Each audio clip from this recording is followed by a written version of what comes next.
They need to wake up to the reality that mature assets can be optimized better, put to better use, that we can privatize these enterprises, raise resources, and invest in asset-producing, commercially viable public assets, which again would give us more economic value going forward than what we are realizing from those assets today.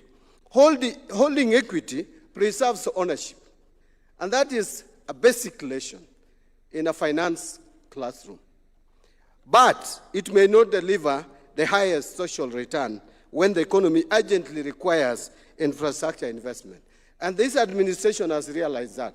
Hence, our move towards making sure that those assets that are mature can be optimized by privatizing them, by divesting from them, and creating seed capital in National Infrastructure Fund, which then would be used to de-risk our public infrastructure projects by blending our capital with the private sector. And that is what we call crowding in private sector to be able to realize economic progress. And that is the journey to Singapore. The journey to Singapore is not about some illusion and thinking that the whole of Kenya will move to Singapore. That country is too small for the 55 million Kenyans to go there. We are going there in terms of taking decisions, deliberate, to make sure that we move to the first world. There is nothing that would stop this country from moving to the first world. What you need is brave and courageous leadership, a leadership that is thinking, and a leadership that is not held back by old thinking, like I hear people say, that instead of creating this fund, why don't you go ahead and continue borrowing through infrastructure bond? Infrastructure bond, for practical purposes, is just but another terminology for borrowing. Therefore, Your Excellency, as I conclude, let me also assure the public that we have put in place good governance structures for these funds. We have two levels of management of this fund. But again, it is important to note that the board will be reporting to the cabinet secretary 4 times in a year, minimum. But again, the cabinet secretary will be reporting to the cabinet at least twice in a year.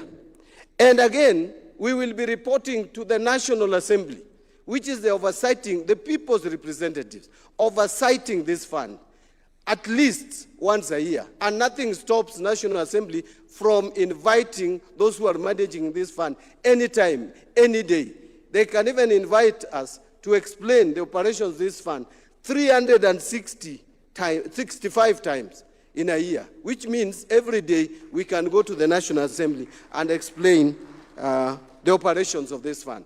Allow me to end there, Your Excellency, because I was just supposed to give a summary of what this fund is all about, and stop it there and thank everyone who participated in making sure that today we are celebrating a new child in the Republic of Kenya.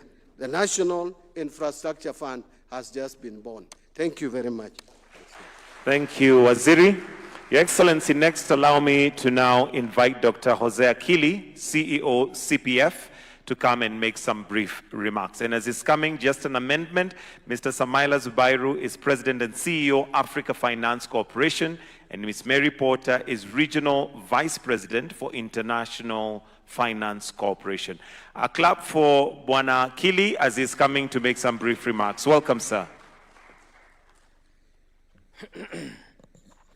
Your Excellency, sir, and your distinguished guests, I represent the pension industry as the chairman of the pension trustees and administrators of Kenya, and I'm also proud to have served as the convener of Committee of Experts appointed by the Cabinet Secretary for National Treasury last year, where we convened ourselves as a private financial and capital partners, and we were able to do the work we were given by the Cabinet Secretary, and indeed handed over to the peers our report In that document, Your Excellency, we recommended strongly that a fund be created by the government and a mirror image of the same fund be created by the private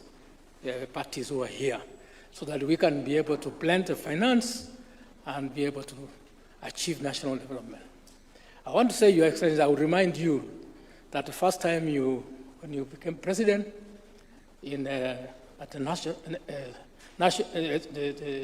NSC, Nairobi Securities Exchange, when you came as our guest, I did say, and loudly so, that we as an industry at that time, we were controlling 1.6 trillion pension industry. And I said that if given a chance that time, we would have financed the SGR. And we would also have financed the expressway.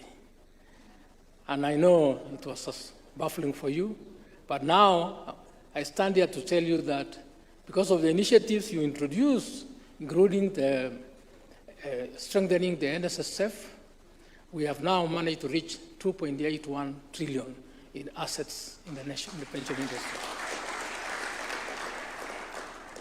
But in our committee of experts, we managed to aggregate ourselves to include insurance companies, the Islamic finance, SACCOs, and the banks, and the banking fraternity.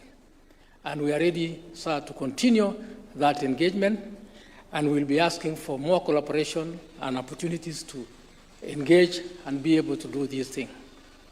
We believe in this vision of bottom-up economic agenda, which you espouse, and I want to assure you that under your leadership, this fund, we will make it work. Thank you, Your Excellency. Thank you, Bwana Jose Akili, Dr. Jose Akili. Next, Your Excellency, from the insurance sector, allow me to invite Mr. Tom Gitogo, Group MD and CEO of Britam Holdings PLC. Why don't we give him a warm welcome as he approaches the stage. Welcome, sir.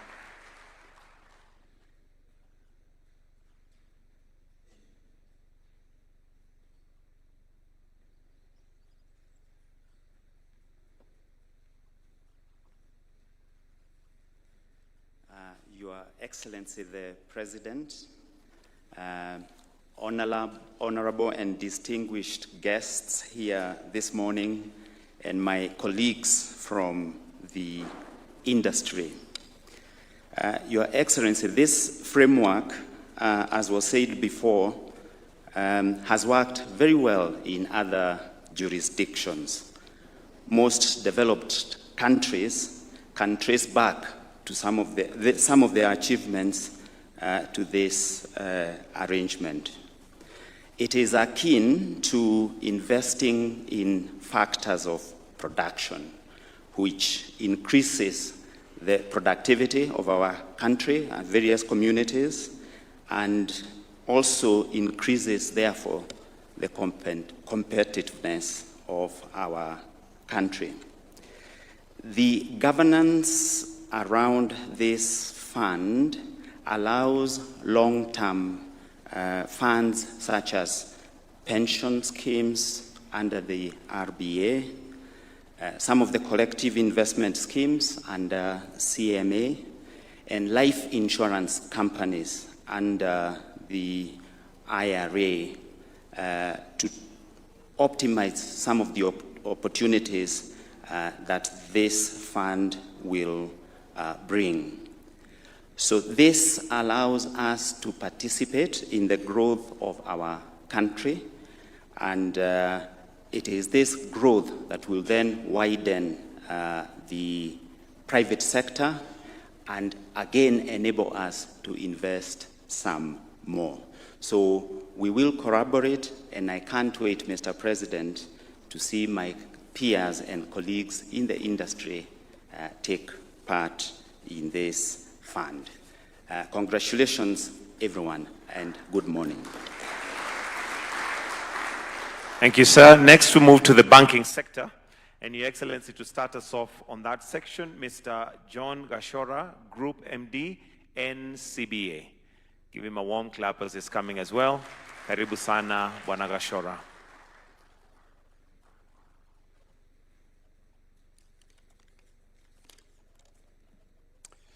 Your Excellency, the President, distinguished guests, let me ride on the protocols already established. Let me start by saying congratulations, Mr. President. I think we owe you a clap. Some of us first heard about this fund, I believe, during your State of the Nation address in November. And then you talked about it quite more during the Jamhuri Day celebrations. So it's good to see a journey of 5 trillion, as you called it, starts with a few billion. And here we are. But I must say, it actually starts with your signature, what you just did this morning. So congratulations, Your Excellency.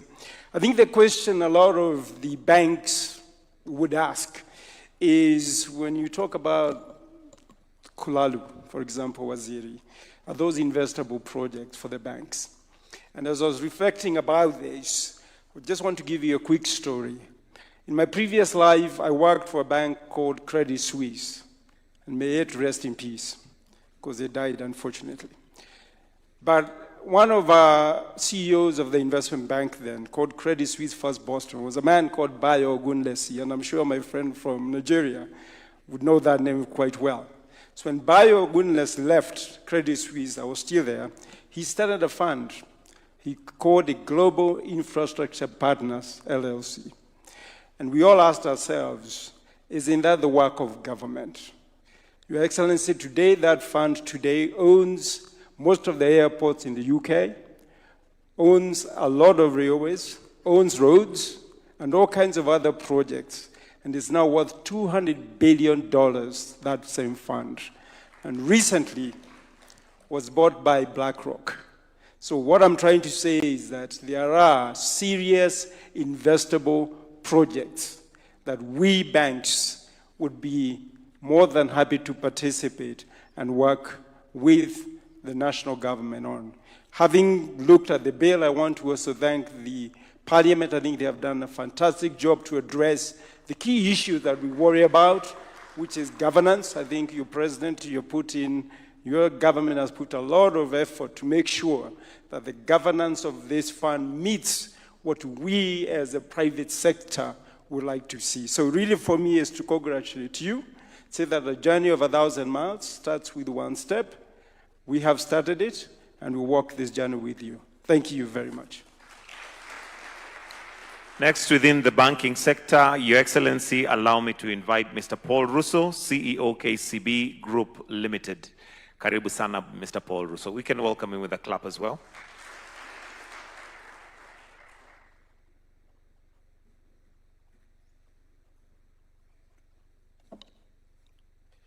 Thank you, Your Excellency. I will also stand on the protocols already established.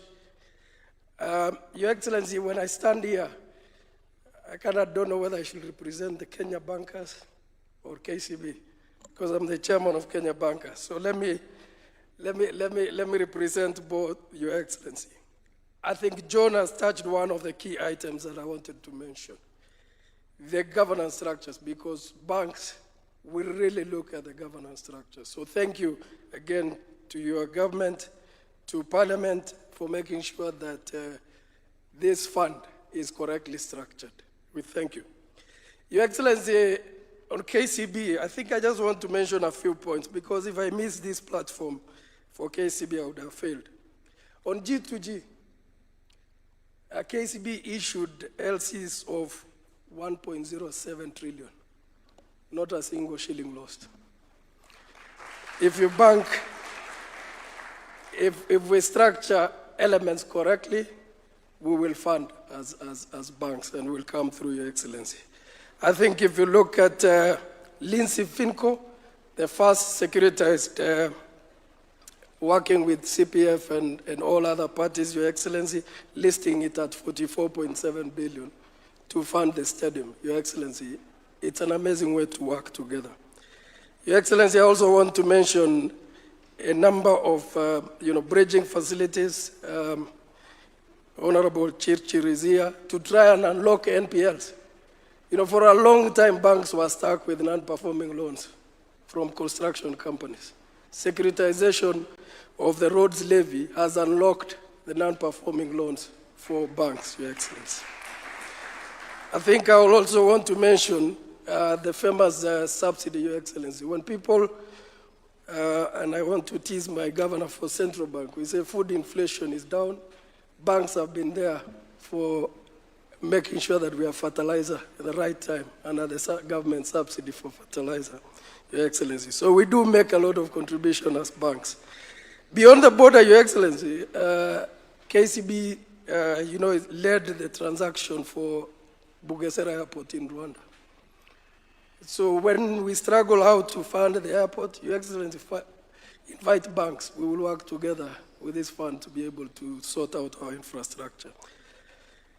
Just across Ethiopia, we probably have an exposure of 1.35 billion US dollars on trade.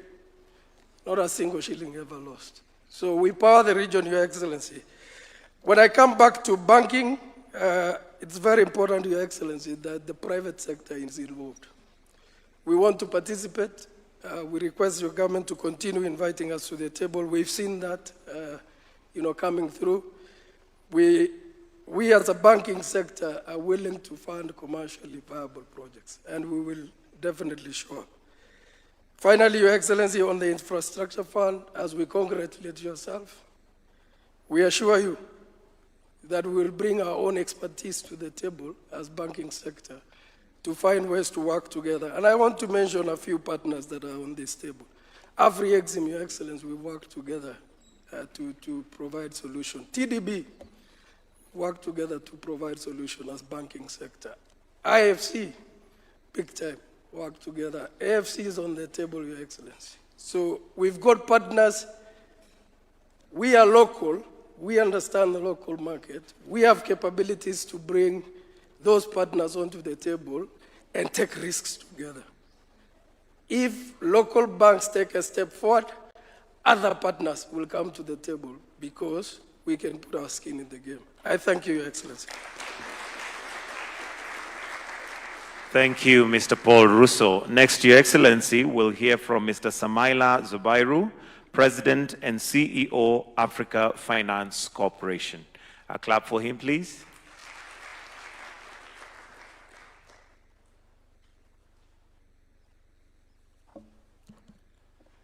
Your Excellency, President William Ruto, Honorable Cabinet Ministers, AMFI principals and colleagues, development partners, investors, distinguished guests, ladies and gentlemen, good morning.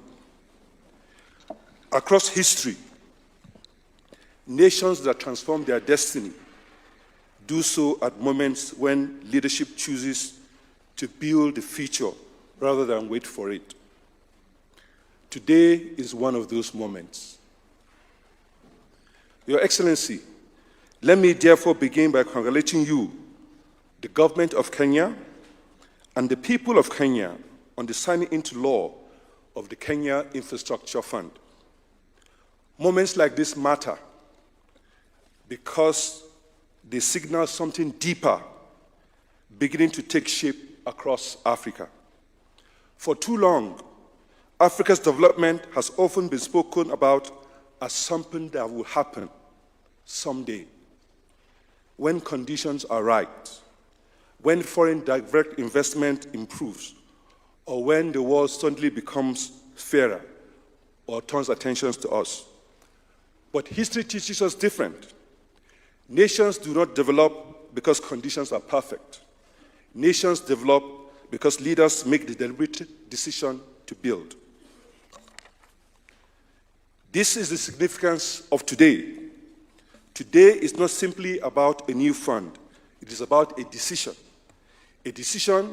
by Africans taking ownership of our development agenda, a decision to move from aspiration to execution, a decision to intentionally build the future deliberately. Because Africa's progress will ultimately not be written in declarations or headlines. It will be written through our institutions, our capital, and our execution. And that is precisely what today represents. The Kenya Infrastructure Fund, a decision to move from conversation to execution, from aspiration to construction, from potential to prosperity. This initiative aligns closely with what we at the Africa Finance Corporation describe as the Build Africa framework. A simple but powerful idea: Africa will rise when African capital builds African infrastructure that powers African industry. The Kenya Infrastructure Fund embodies this philosophy. It mobilizes domestic capital, it channels that capital into strategic infrastructure, and it creates the conditions for industry and value creation to happen here in Kenya. Your Excellency, the ambition of this initiative to catalyze up to 40 billion in infrastructure investments over the coming decade is not only bold, it reminds us of a fundamental truth. Africa is not a collection of small economies. Africa is the market. And this is precisely the vision behind the Compendium of Strategic Minerals that we launched recently, a tool to give life to the Africa Continental Free Trade Area, which Your Excellency has consistently championed. Because when Africa operates as a single economic space with integrated infrastructure, coordinated policies, and open regional trade, the scale of our market becomes transformational. When Africa begins to organize itself as a market, the world will no longer ask whether Africa is ready. The world will ask how it can participate. Now, consider what $40 billion of infrastructure investment really means. It means demand on an enormous scale. Millions of tons of steel, millions of tons of aluminum, thousands of kilometers of copper and aluminum cables, petrochemical inputs, cement, construction materials, machinery, engineering services, and logistics. Infrastructure, therefore, is not only about connectivity. Infrastructure is demand. Infrastructure is industry. Infrastructure is jobs. Jobs and more jobs. And once we recognize the scale of demand that we are creating with this infrastructure fund, the next question naturally follows. Where will this demand we have created be supplied from? Will the materials required to build Kenya's infrastructure continue to be processed elsewhere, only for us to import them back at higher cost? Because when that happens, we reinforce the dysfunctional extractive model we inherited, exporting our resources, freight on board, FOB, and importing them back, cost, insurance, and freight. In effect, exporting the jobs required to process our natural resources only to import inflation. That cannot be the future we accept. Instead, we must deliberately align three things. First, the demand created by infrastructure investments.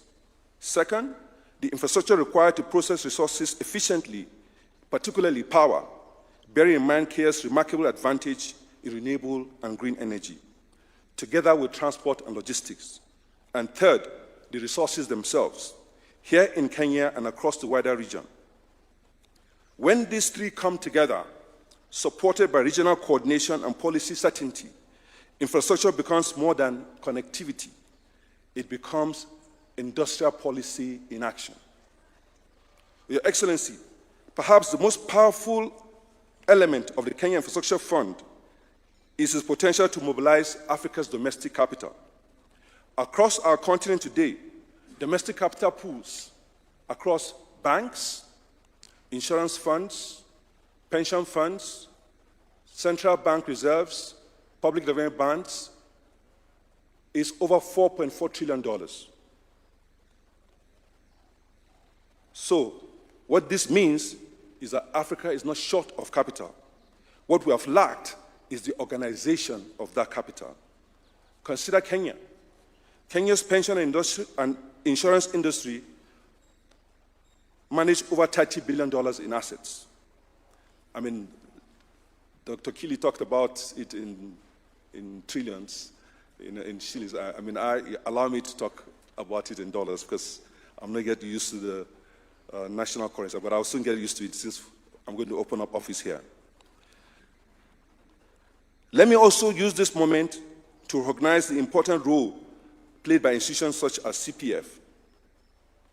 Dr. Kili, whose leadership in mobilizing pension fund capital into AFC has been followed by other parts, like our friend Dr. David Koros of NSSF and several other pension funds that have invested in AFC, and with whom we will work with to ensure that we create the conditions for us to together support this significant milestone. And we'll support it by both working together as partners and also providing any credit enhancements that they require to mobilize even more funds to work with us. We have a couple of pilots that we have identified where we're working together to build or rehabilitate airports and some toll roads. So we have a huge pipeline we're going to work with, and we think that we would work with them to continue to see how we can support this initiative. So the question before us is simple. What proportion of these savings, the $4.4 trillion savings, the over $30 billion in Kenya, should help finance the infrastructure that will create jobs for the children of the workers whose savings we manage? Infrastructure funds like this provide the bridge between long-term savings and long-term national development. Because when domestic capital leads, international capital follows. This is how infrastructure ecosystems were built across Asia. The first world aspiration that we have, these are the structures that they put in place. So we need to replicate them if we're going to get there. And to unlock this at scale, standardization will be essential. Standardization in project development, in risk allocation, in governance frameworks. When infrastructure becomes a recognized and reliable asset class, pension funds can allocate capital with confidence. And institutions such as the Alliance of African Multilateral Financial Institutions here today stand ready to walk this journey alongside pension fund managers and governments across the continent. Your Excellency, next month, the Africa Finance Corporation will convene, together with the government of Kenya, the first Africa We Build Summit here in Nairobi, fittingly the home of our new regional headquarters. We're deeply grateful to you for agreeing to host this important gathering, and more importantly, for being a champion of the Africa we build. The purpose of that summit is simple: to mobilize Africa's own capital to build Africa's future.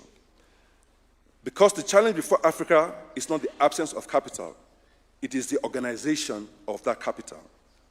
The Africa We Build Summit will therefore bring together heads of governments, the African Union, ministers, cabinet secretaries, AMFI principals and delegates, development partners, investors and institutions, banks, around a shared objective: to mobilize Africa's domestic capital pools to finance the infrastructure and industries that will power the Africa we build. Because ultimately, the question before our generation is not whether Africa has the resources. We do have the resources. Africa has resources. It is not whether Africa has the capital. Africa has capital. The real question is whether we have the conviction to organize those resources to build the future we want. Today, Kenya has answered that question with clarity. And if we replicate this spirit across our continent, the story of Africa will change within a generation. Because the Africa our children will inherit will not be the Africa we hoped for. It will be the Africa we chose to build. Thank you very much. I look forward to seeing you at the Infrastructure Summit. Thank you. Thank you. Thank you very much. Your Excellency, next we'll hear from Ms. Mary Porter, the Regional Vice President for International Finance Corporation. A warm clap as she approaches the stage. Karibu sana.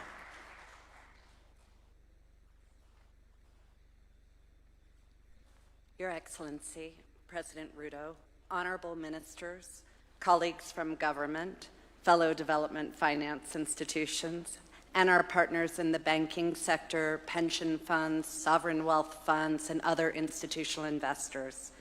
On behalf of the World Bank Group and my own institution, the International Finance Corporation, it's a true pleasure to join you in celebrating the enactment of the National Infrastructure Fund Act, a milestone that signals fresh momentum in Kenya's journey to meet its infrastructure needs. Infrastructure is not simply roads or power plants, as you know.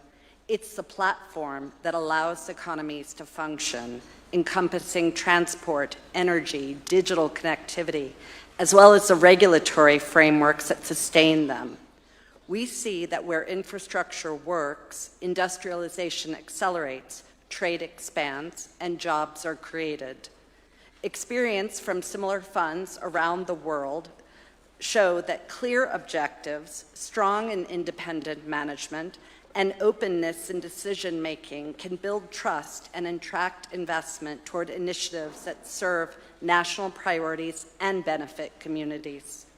IFC stands ready to walk alongside Kenya in this effort, sharing global expertise, connecting with investors, and supporting project preparation so that the NIF delivers infrastructure that's impactful, sustainable, and inclusive. Your Excellency, we look forward to deepening our engagement as Kenya mobilizes capital to build the infrastructure that will power the nation's growth for generations to come. Thank you, and again, a very big congratulations. At this point, Your Excellency, allow me to invite CS Mbadi, CS for Treasury, to invite His Excellency, the President.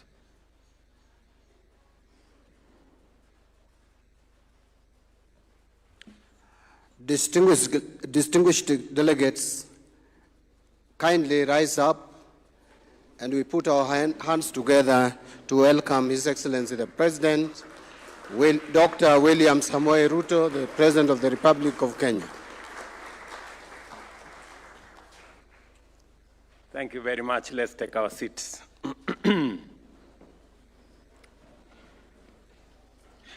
I do not know whether to make my statement because it has already been made by so many of the speakers who have spoken here. But ladies and gentlemen, today is the 9th day of March 2026. I do not say this because I imagine you do not know what day it is.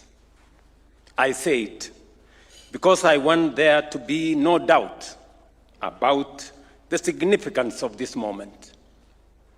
Years from now, we will look back on this day as a turning point in the journey of our nation's transformation.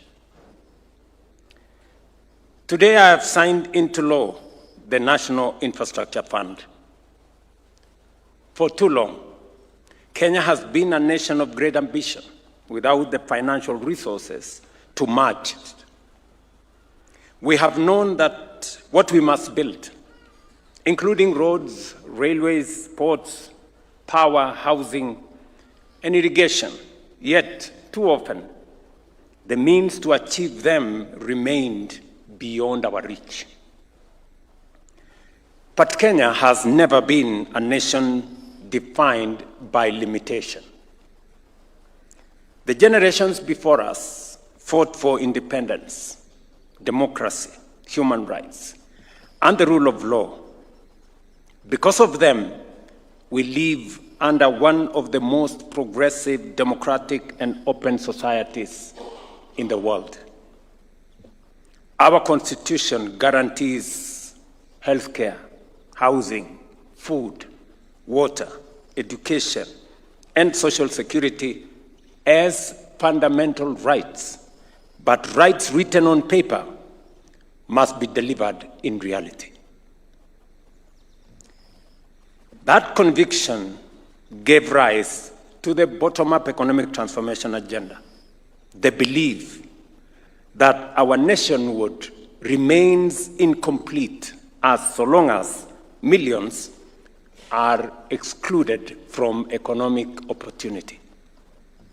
Over the past 3 years, we have laid a stronger foundation for our country, restoring macroeconomic stability, revitalizing agriculture, expanding healthcare, stabilizing education, advancing affordable housing while creating jobs, increasing our savings, deepening financial inclusion, and opening new opportunities for our young people.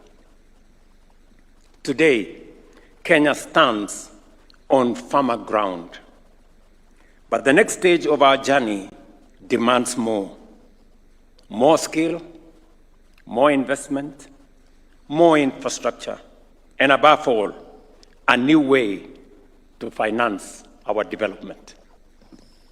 The National Infrastructure Fund is a commitment we made to the Kenyan people in our manifesto. Today, we fulfill that promise. But why did we propose the National Infrastructure Fund in the first place? Because of the scale of the challenge before us, there is need for a new approach. Multilateral development institutions estimate that Africa faces an infrastructure financing gap of up to $80 billion every year. That is, the continent requires about between 130 and 170 billion dollars for infrastructure development every year. Kenya and our infrastructure needs reflects that very reality. Every meeting, in every part of Kenya, the conversation is about this road and the other road. Electricity connection to this village and to that town. Connectivity in different parts of the country. And access to agricultural infrastructure for food security. Every meeting in every part of Kenya speaks to those issues. The World Bank has estimated that our country requires approximately $4 billion each year to meet its infrastructure needs. A decade ago, Africa, Kenya included, believed it had found a once-in-a-generation opportunity to accelerate infrastructure development. Global interest rates were historically low following the global financial crisis. The China's Belt and Road Initiative opened new sources of infrastructure financing. But we did not fully anticipate the risks of relying so heavily on sovereign debt. And certainly, none of us could have foreseen the shocks that would soon follow: the COVID-19 pandemic and the global economic and financial turbulence that came in its wake. It was against this backdrop that my team and I began to ask ourselves a necessary question before the last election. We spent a lot of time a year before the last election, and we asked ourselves, how would Kenya continue investing in the infrastructure required for our development, while at the same time stabilizing our economy, responding to all the other challenges that come with it, and navigating the aftershocks of pandemics? We knew that a period of fiscal discipline would be unavoidable, but we also knew that halting development was not an option. I remember this very clearly when I sat with David Ndii, who I'm sure is in our midst here, and Hassan, who is here, discussing how we are going to do things differently. That was 1 year before the last election. And we sat under a tree and we were discussing. They are much more knowledgeable than me in those matters. They schooled me in some of the items. But as Mbadi said, I am also a fast learner. That is where the idea of the National Infrastructure Fund was born. I couldn't put it much more clearly and succinctly than it is stated in our manifesto. And I want to quote for you. This is a manifesto written 4 years ago. An infrastructure fund, I quote, will be established with capitalization from privatization proceeds, with a view to progressively reducing financing of commercially viable infrastructure projects from the budget, end of quote. Today, we are doing exactly that.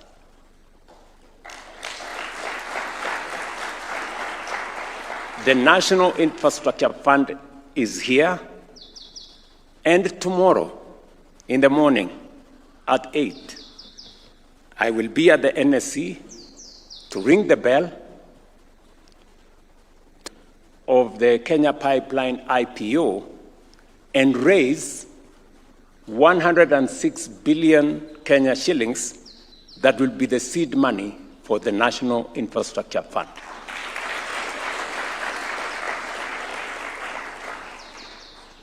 It looks too exact to be real, but that is what it is.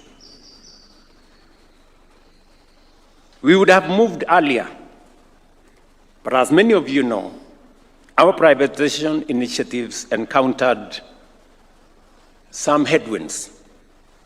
Around the same time, we sought to expand, for example, the Jomo Kenyatta International Airport through a public-private partnership. That proposal also met very strong resistance.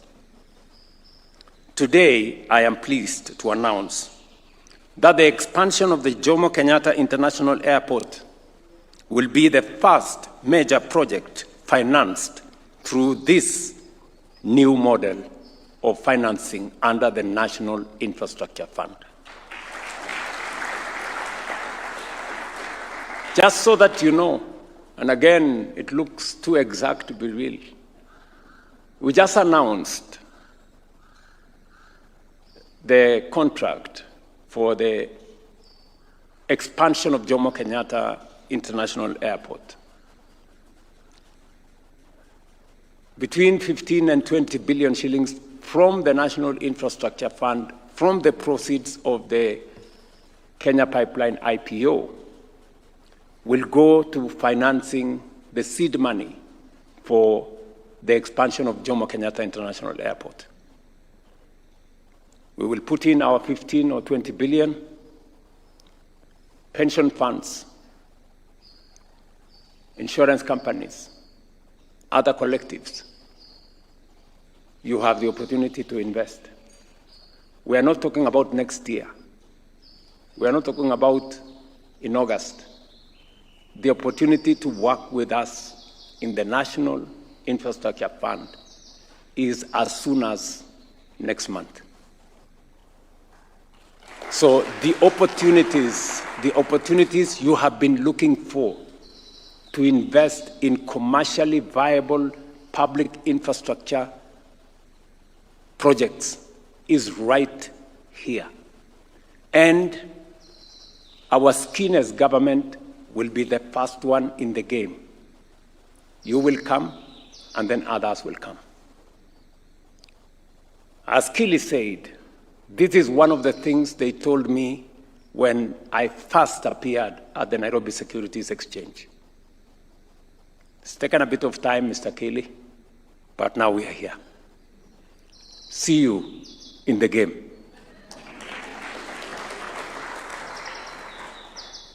The potential for domestic capital is immense. You've just heard the numbers. We have 2.81 trillion of Kenyan money that is available from our pensions and our other collectives. This is money, patient money, that can be used for our national development. Pension money is for pensioners, but pensioners have children. We've been told here by my good friend, the CEO of Africa Finance Corporation, we must use pensions to create jobs for the children of those whose pensions we are managing. That's what he told us. You know, that money must work for the pensioners. It must work for their children. And we now have the structure. We now have the plan to make sure that we channel those resources in the right direction. Make sure that it earns a returns for the pensioners, but also supports our national development. Last year alone, Kenyan pension funds assets grew by 700 billion shillings, representing a 25% increase, bringing total pension assets to 2.81 trillion. In 2023, as Kili said, it was 1.6 trillion. Look at the growth. It's growing by 700 billion every year. It will not be possible for you to invest that money in treasury bills or treasury bonds.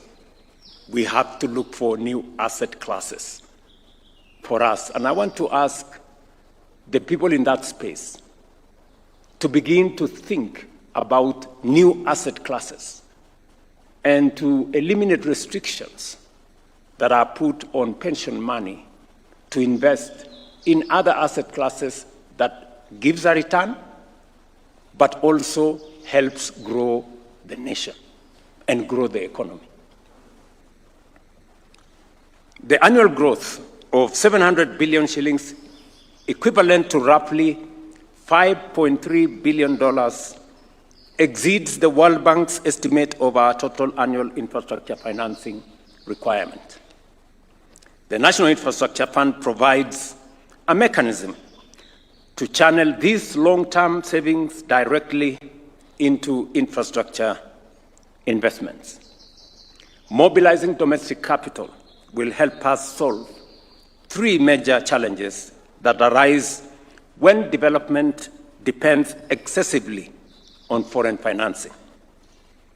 The first challenge it will help us solve is the mismatch of investment horizon. Infrastructure projects are long-term assets. Whether you talk about highways, toll roads, energy, and rail, these are long-term infrastructure. They are viable, they are commercially viable, but their gestation period is longer. Look at what we did with the SGR. We took facilities of 15 years and 20 years. That is why it almost crushed us. Now we have an opportunity to, under the National Infrastructure Fund, to crowd in resources with a long-term view and make those infrastructure projects work for the people investing and for the nation and make them commercially viable. The second issue that this will help us solve is the cost of capital. Many analysts have shown that Africa consistently pays more for capital than objective risk would justify. In infrastructure financing, the default rate in Africa is approximately 5.5%, compared to 14.5% in Latin America. But you know what? International investors typically demand returns that are about 5 percentage points higher in Africa than in Latin America. Just look at the unfairness. You know? Our default rate is 5.5%. In Latin America, it is 14.5%. Yet, when we go to the market, we are told we are much more risky investment destination than Latin America. Where is the sense? Where is the fairness? And that is precisely what this National Infrastructure Fund is going to solve.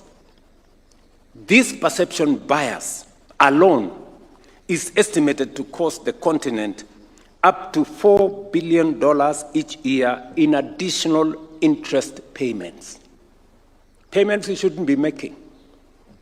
If we apply Kenya's share of Africa's Eurobond exposure, roughly 8%, that perception penalty costs us approximately $320 million every year. That is 42 billion shillings every year that we are paying more than we should be paying merely because we have a perception penalty. The National Infrastructure Fund will erase that perception penalty because we will be mobilizing our resources from here. And nobody is going to tell us about a risk that does not crystallize. The third challenge is currency mismatch.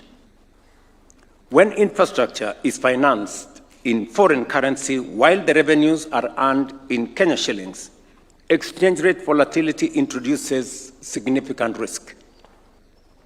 This challenge has long affected many of our utilities. Many of you remember the challenges Kenya Power goes through all the time. Domestic financing helps eliminate this currency exposure. As I said, tomorrow morning, I will ring the bell to inaugurate trading of the Kenya pipeline on the Nairobi Securities Exchange, fulfilling a commitment I made 3 years ago.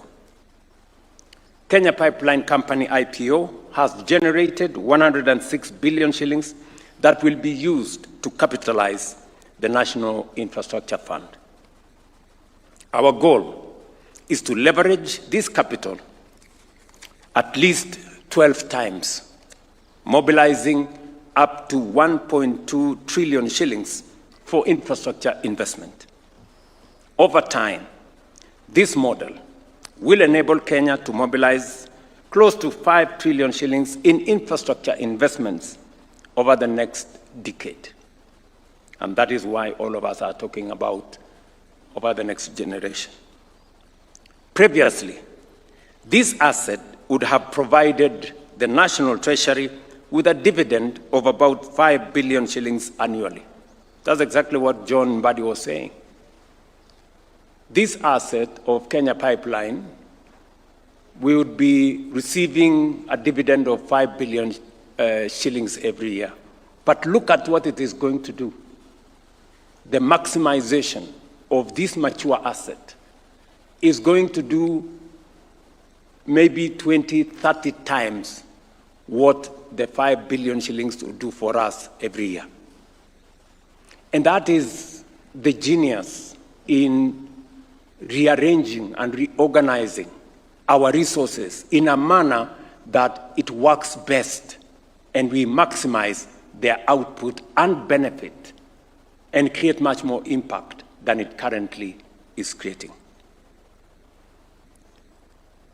Through the National Infrastructure Fund, that value of 5 billion will now be multiplied many times over, delivering infrastructure that will benefit all the people of Kenya. I must confess that I struggle to understand the argument that using infrastructure assets to finance additional infrastructure somehow amounts to selling the family silver. I don't understand how that logic is. On the contrary, it is the responsible stewardship of national assets for national development. Many of you will also be aware that Parliament recently enacted the Government-Owned Enterprises Act.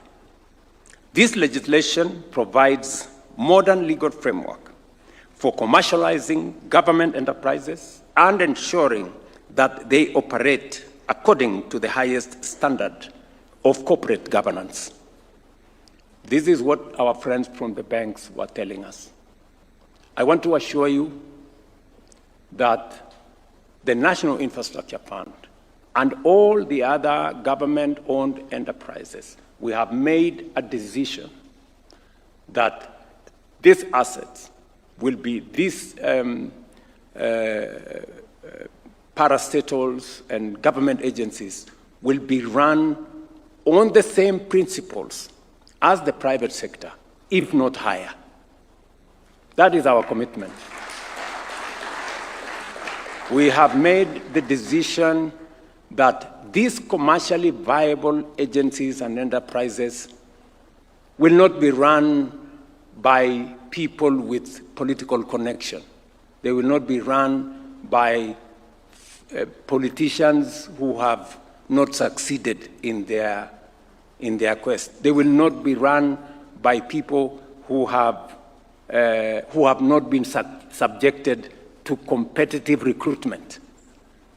This is how we are going to change how Kenya delivers on the most critical and priority programs. This legislation provides a modern, as I said, framework for us to work with the private sector. Institutions such as the Kenya Airports Authority, Kenya Ports Authority, Kenya Railways, KETRACO, the Geothermal Development Company, the National Cereals and Produce Board will now operate under this framework, among others. Over time, these entities will access capital markets, and the proceeds will allow us to build even more infrastructure for the future. The law establishing the National Infrastructure Fund also provides strong governance safeguards.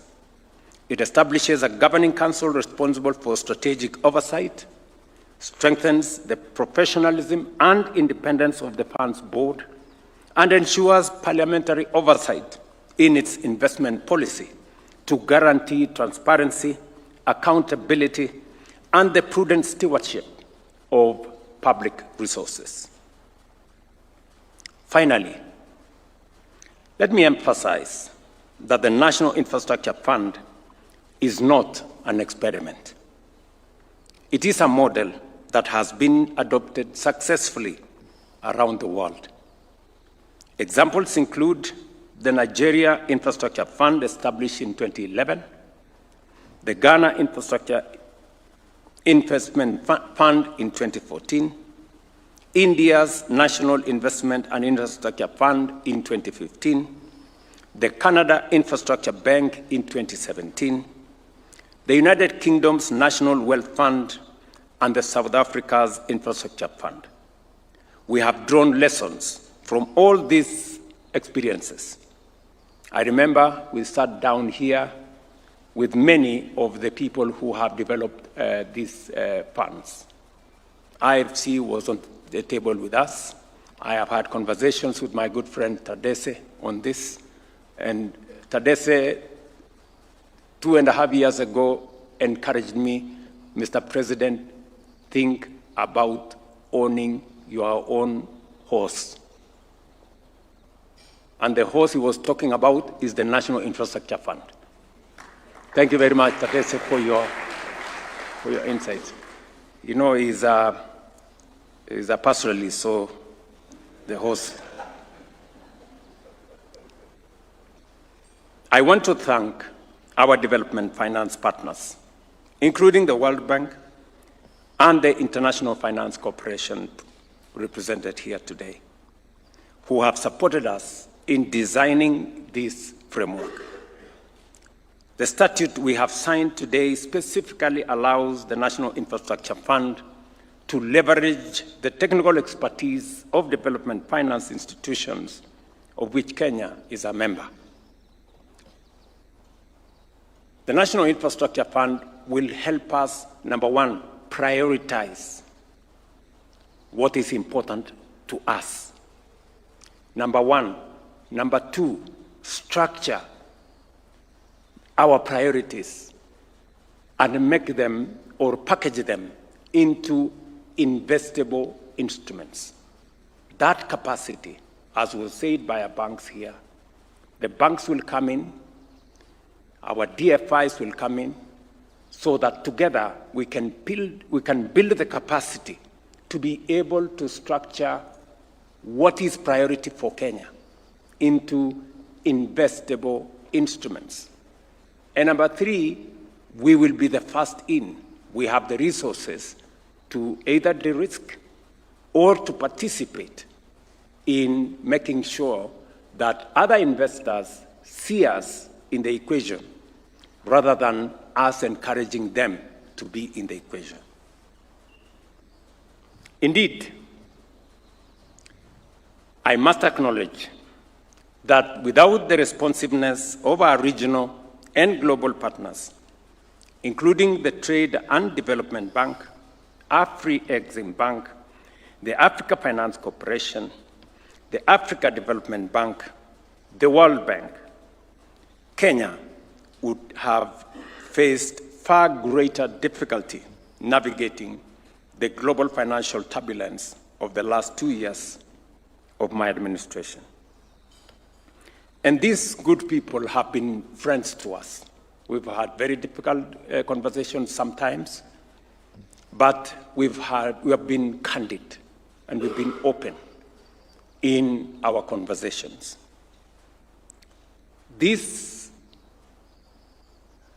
development of today is so consequential that when I asked my friend, the CEO of AFC, almost 4 days ago, that we are going to have this event, he canceled his travel and waited because he said he must speak on this occasion because it is a most consequential occasion, not just for Kenya, but for the continent. And you have heard his statement. He has said with clarity that we must build the future rather than wait for that future. The National Infrastructure Fund gives us the opportunity to build the future rather than wait for it. He has said another fundamental statement, because I was listening very carefully. He said, for a very long time, we have been exporting our jobs FOB and importing inflation CFI. Did you listen? Eh? So it is time to change that. And this is the opportunity, working together, for us to change that. And I will, with a lot of pride, work with you on your theme of Africa we build. We will be there. Because we want, this is our continent we must build. At a very personal level, I have been building. Yes. From right here in State House, this structure you see here, I built it. And you can see there is construction going on. And it's not just going on in State House. It is going on in markets. It's going on in hostels. It is going on in housing projects. It's going on in the roads. It's going on everywhere. We are building Kenya, and we will work with you to build Africa. Because that is what it is. That is how we are going to transform our nations. I also wish to thank the people of Kenya and Parliament for their support in passing the National Infrastructure Bill. Through public participation, thousands of Kenyans contributed ideas that helped strengthen the governance and transparency provisions contained in the final act. In approving this legislation, Parliament has once again demonstrated foresight, responsibility, and a shared commitment to strengthen the long-term foundation of our country's growth and prosperity. Let me single out the Leader of Majority and the Chair and Committee of Parliament on Finance. Please, if they can rise up so that we can applaud them. Thank you very much, ladies and gentlemen. When I finally write my book, you will have a special chapter.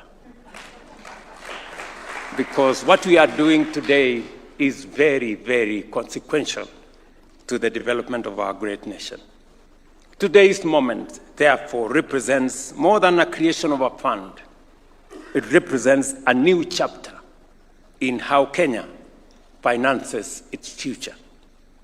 A chapter where we invest at scale in the foundation of a first-world economy, transforming agriculture through extensive irrigation and water infrastructure, expanding modern infrastructure, including roads, rail, ports, airports, and logistic corridors that connect our farms, factories, and markets, and scaling up reliable energy to power industry, innovation, and value-added production across our economy.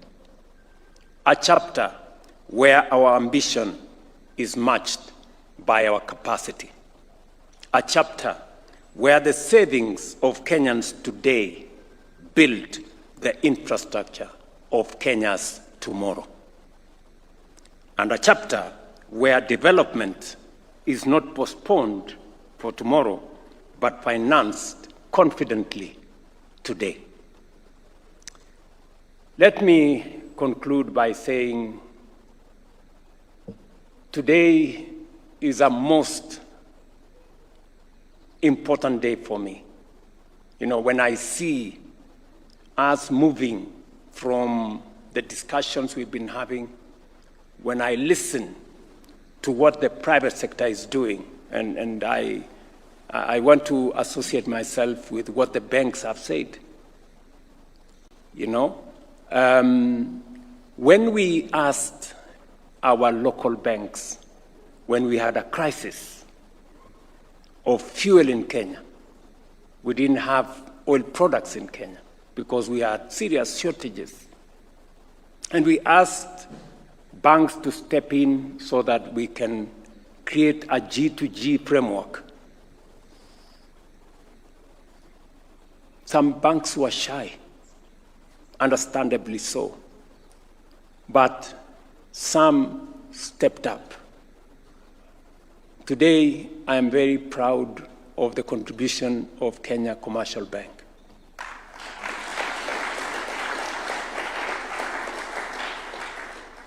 In fact, they endured a lot of ridicule. They were told that they were so much in bed with government, they would suffer many consequences. But look at what has happened. The share of KCB at the Nairobi Securities Exchange has moved from, what was it in 17, 18, 20, what? 15 shillings in 2023, today is close to 80.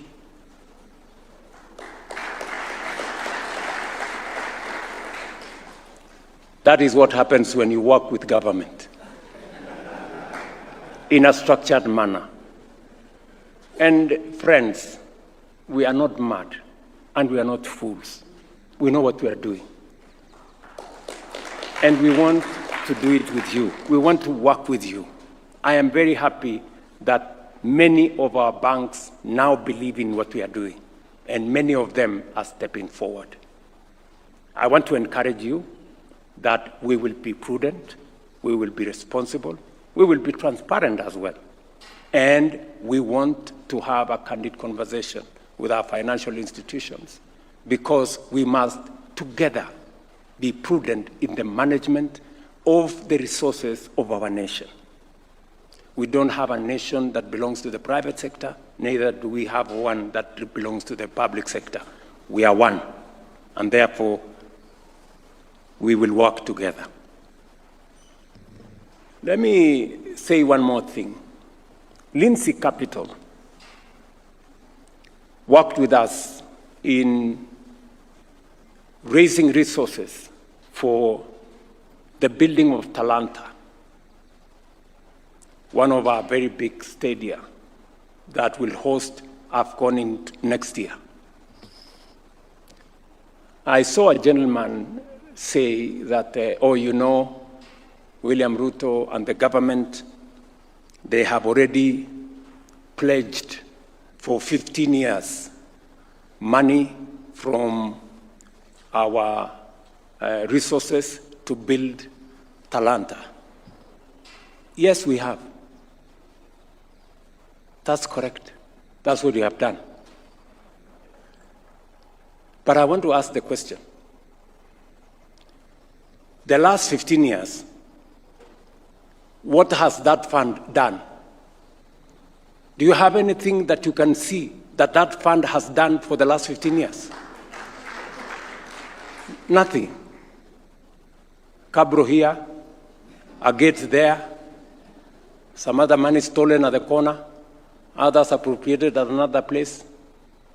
We are better off pledging 15 years when we can see a facility like Talanta Center standing, because then there will be no money to be stolen and there will be no money to be appropriated or to be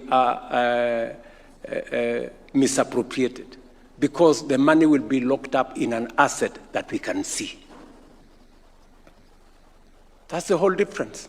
So if you are complaining that we have pledged money for 15 years to build Talanta, before you make that statement, tell us what that money has done the last 15 years. At least we can show that we have an asset that we can begin to use today. And we can monetize it today. That's how we are going to be innovative. That's how we are going to change our country. And so, ladies and gentlemen, I am carried away. So forgive me if I have spoken more than I should, but I am very happy that we're all sitting here as Kenyans, and we are thinking about how we can synergize, we can bring the private sector, we can bring the public sector to be able to grow our economy, develop our country, because that way we not only create jobs for our children, but we develop our country that will benefit, and when the economy expands, it's good for everybody. It's good for the private sector, it's good for the public sector, it's good for Kenya. I want to pledge and commit to you that whatever it takes, I will continue to lead from the front. Whatever the consequences, I will continue to lead from the front. Because you don't get the opportunity to be president anytime. It's a privilege and a great honor. And while I have it, I will do the best that I can, because it is high privilege to lead a nation. So thank you very much for your time. Thank you very much for coming for this occasion. Sasa kazi inaanza tomorrow morning, tukisonga mbele. God bless you. Thank you very much. Thank you. Your Excellency, sir, distinguished ladies and gentlemen, you may kindly take your seats.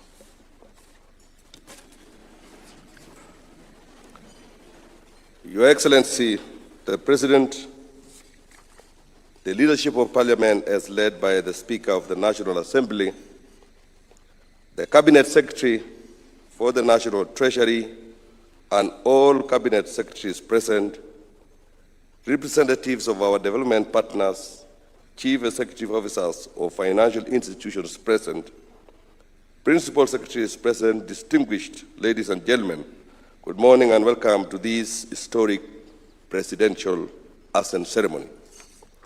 Your Excellency, sir, this state ceremony is convened pursuant to Article 115 of the Constitution for the presidential assent to the National Infrastructure Fund Bill, National Assembly Bill number 1 of 2026. This legislation heralds a new chapter in mobilizing long-term capital to build the infrastructure backbone needed to propel Kenya to first world status within a generation. Today's ceremony, therefore, marks an important milestone in the intergenerational endeavor to establish a sustainable framework for financing of strategic national infrastructure. To set the stage for the presidential assent, it is my distinct honor to invite the following state officials who will flank you on your left of the presidential ceremonial desk. The Cabinet Secretary for the National Treasury, the Cabinet Secretary for Environment and Climate Change, Governor of the Central Bank of Kenya, the Principal Secretary for the National Treasury, and the Solicitor General.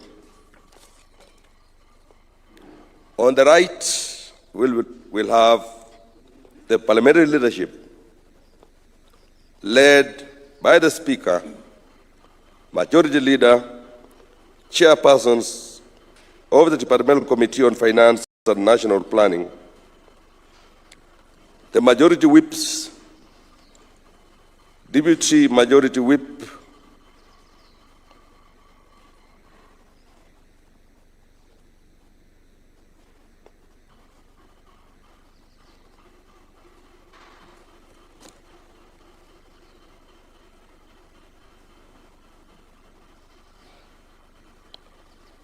Your Excellency, sir, the principal objective of this seminal bill is to establish the National Infrastructure Fund.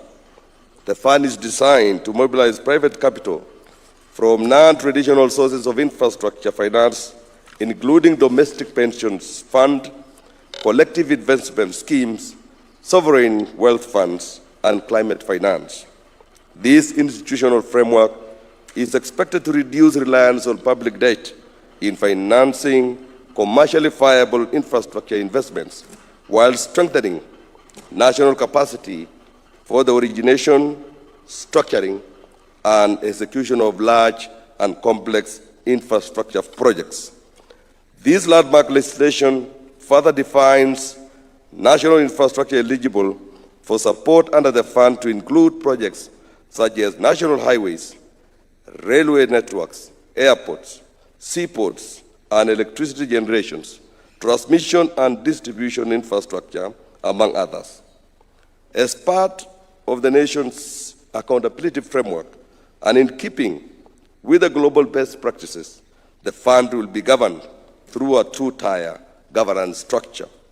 The fund will draw its resources from proceeds of privatization, proceeds from the sale of shares in government-linked corporations, and returns generated from investments undertaken by the fund itself.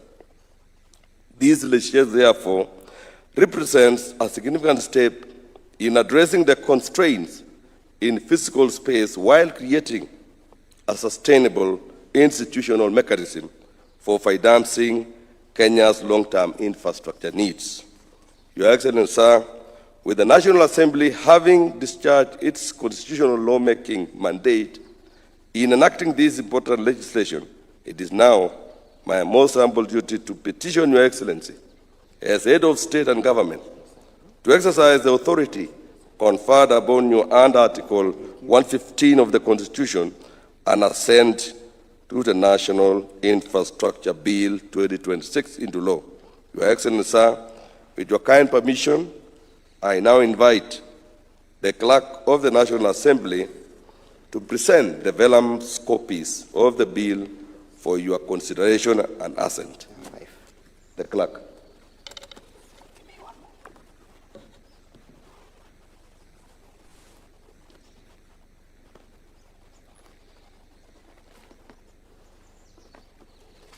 Your Excellency, I have the instructions of the Speaker of the National Assembly to place before you these vellum copies of the National Infrastructure Fund Bill for your assent. Your Excellency, this bill was introduced in the National Assembly by the leader of the majority party, the Honorable Kimani Ichung'wah, for purposes of establishing a National Infrastructure Fund. Your Excellency, during the period of consideration, the government-owned enterprise bill, which is now an act of parliament, and thereafter, during the public participation process of the consideration of sessional paper number 3 of 2025, on the partial divestiture of the government shareholding in Safaricom PLC, it became apparent that there is need to provide a comprehensive framework for purposes of anchoring appropriately the National Infrastructure Fund. Your Excellency, this bill, therefore, is a product of public participation, expert views, and views from both public and private sector, and views collected from across Kenya during the public participation process of the consideration of sessional paper number 3 of 2025. This bill, Your Excellency, is also a product of the ingenuity of the 13th Parliament to pick views of the public, views of the experts, to come up with a product that will anchor the National Infrastructure Fund. Your Excellency, this bill provides for the establishment of the National Infrastructure Fund, and it is intended to mobilize private capital for non-traditional sources of infrastructure finance. It's also intended to reduce the over-reliance on public debt and taxation to finance capital and complex infrastructure projects. The bill, Your Excellency, in one of the process defines what is to be funded, including national highways, expressways, railways, seaports, and airports as those that can be funded within the confines of the infrastructure fund. The bill, Your Excellency, creates two entities, that is a council and a board, both with distinct functions in order to ensure that this fund works well. Your Excellency, the bill also gives powers to the National Assembly as required under Article 95 of the Constitution to oversight the execution of the fund, including the approval of the investment policy. In passing this bill, Your Excellency, the National Assembly also created offenses so that those who misappropriate funds under this fund will not find it easy. Your Excellency, in passing this bill, it was the view of the National Assembly that the bill will not lead to any increase in taxation, but will actually do the opposite, because the intention of the House is to facilitate the government of the Republic of Kenya, Your Excellency, to mobilize capital from non-traditional sources to reduce reliance on taxation and borrowing as the main options of financing capital infrastructure projects. The bill, Your Excellency, has 49 clauses and shall come into operation upon publication. May I seek leave, Your Excellency, to end my commission for the day at this point. Thank you. Your Excellency, in observance of the constitutional requirements that instrument issued by the head of state be executed under the hand and seal of the President, I invite Your Excellency to affix the seal of the Republic to the bills, thereby perfecting their enactment into law.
With Your Excellency's assent, the National Infrastructure Bill now becomes law and is entered into the body of the laws of the Republic of Kenya.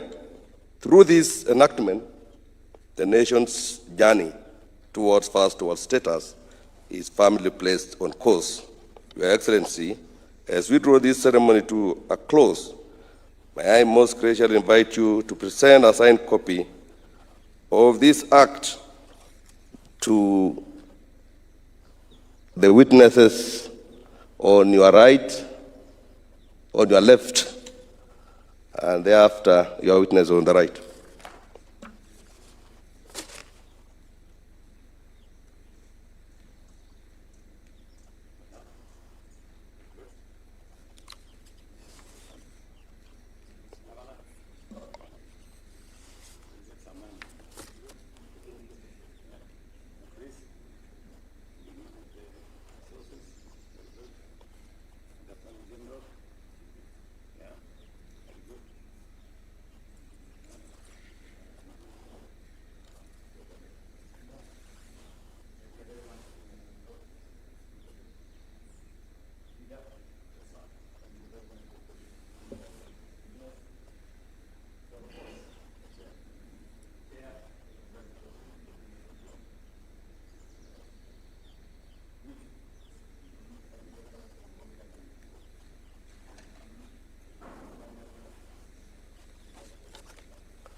So, Your Excellency, you will unveil and display an open ceremonial copy of the acts, while other state officials shall bear closed copies.